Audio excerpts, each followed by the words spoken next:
This time of year, we celebrate Hmong New Year, not just here in Iowa, but all over the country and all over the Midwest. We do it through our food, our music, our clothes. This is a traditional Hmong shirt that I'm wearing right here.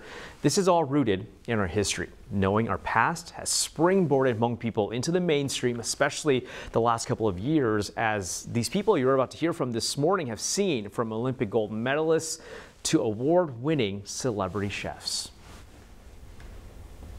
So when I was young, it's priceless. My mom would pack on like 20 pounds of coins and stuff on me. The memories her Hmong clothes bring back about her family. I made this. Sandy Yang can remember. So when I got married, guess what my mom said? Check your suitcase because, I pack you all the stuff that you made. Her love for Hmong clothes and her culture extending far back to childhood in Oregon. How old were you when you bought that? About 8.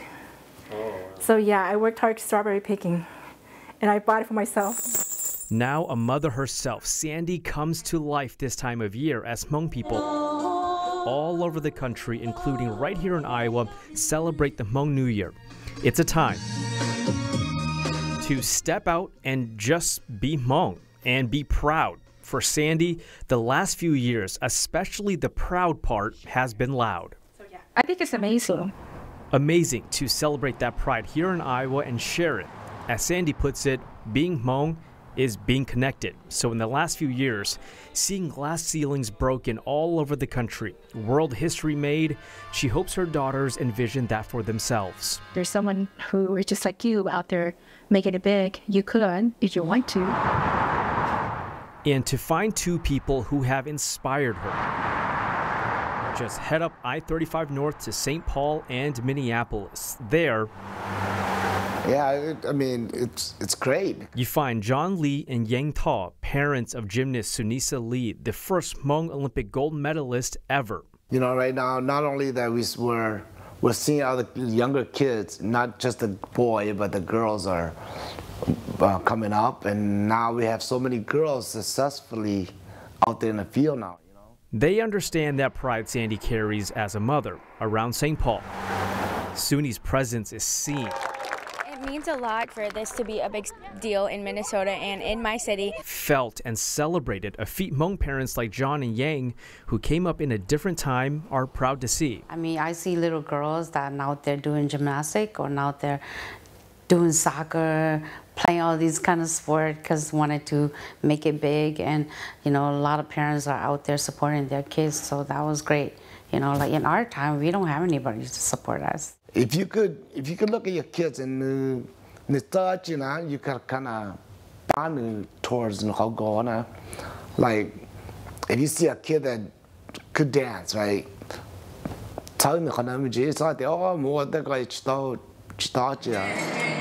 Just a short drive away in uptown Minneapolis. It's not nothing new, man. Is Union Hmong Kitchen, the manifestation of a goal, of support, of achieving. Hundreds of years, our ancestors have been doing that in the mountains of Laos and in the hills of Laos. And now we, as that one generation, gets to speak on it. We get to carry that story. Chef Yia Vang, founder of Union Hmong Kitchen and boasting a list of accolades longer than his menus, has given Hmong cuisine mainstream exposure like never seen before. But it all tells a story about family. The Hmong word sengzu, and we think about that word. That word is, it's so rich to us. It's just not a word that means ancestors. Knowing the past has pushed Chef Yia forward. Being Hmong means that you strive forward, not just for yourself. You strive forward, remembering your past, to know where you are in your present, to give trajectory for our people's future. When I was growing up, I didn't get that. So to have my kids, play sport and be good at it and be successful, I will support no matter what. Like John and Yang, Sandy is a mother. Like Chef Yia, Sandy has ambitions and dreams. I hope that the younger generation will step up, so the community to come together and just get to know one another. And being one as Hmong people, they also want to keep generations connected, moving forward together. In Des Moines, Chinu Her, Local 5 News. And in the next part to this story, a few Hmong Iowans who have made history themselves, who have carved their paths right here in the Hawkeye State, are sharing their stories and about moving forward. So here's a look at what's coming up in that next part. For you to see that resurgence of Hmong pride, especially through the last couple of years, what's that been like for you to see? It's awesome. Right now, we're seeing this resurgence because Hmong kids are saying, look, I look like that person. I can be a news anchor. I can be an executive director of an arts organization. I can be a chef. I can be an Olympian. I was taught by my dad that, no matter what you do, don't give up. If you give up, your dream died right there. I can't wait to share that second part to bring it all home back here to Iowa.